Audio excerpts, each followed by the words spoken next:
With mention of unemployment and a potential effect that QE3 could have on reducing the high unemployment rate, what signals do you see for that happening? What should we watch? Well, the unemployment, I'm sorry. Yeah, the unemployment rate. Yeah. We watch that monthly. I mean, that's clearly an issue. People need to be employed. And so why are they not being hired?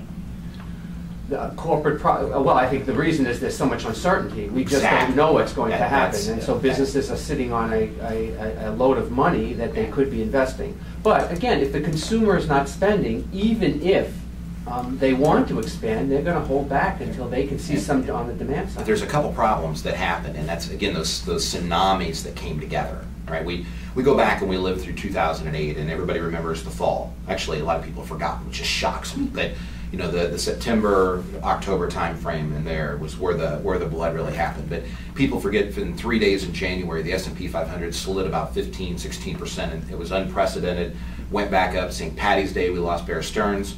Right, by June, we had $148 oil. They forget about all of that part, you know, and then we had that mess. But there was a ton of economic uncertainty that existed in there that people forgot about. One of which was when General Electric went to the window, and all that means, or if you're not familiar with the term, listeners, is when the big corporations have a lot of excess cash, they will put it in the window so that other corporations can borrow it. You know, so GE may get a check for $80 million one day and need $200 million the next day, and so they just go back and forth to the window. And here's, you know, the second largest company in our country at that time, and GE goes to the window, and they were told no.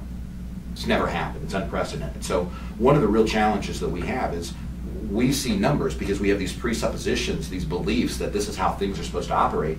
We see all this money on balance sheets, and we presume that corporations are going to spend it like they spent it before. Right. Well, if I'm running GE and 80 companies and 200,000 employees, I got news for you. If I ever went to the window and they told me I couldn't have money to make payroll or to do something, I would keep money on hand for a long, long time. And I think, you know, I think we're looking at this in a different fashion sometimes than what's real. But that's where that unemployment comes from. We've become more technologically savvy. We're getting more production out of it. We're scared to death as employers over healthcare costs and rules that people come up with that in the middle of the night shift everything. You know, and it's challenging, Jay.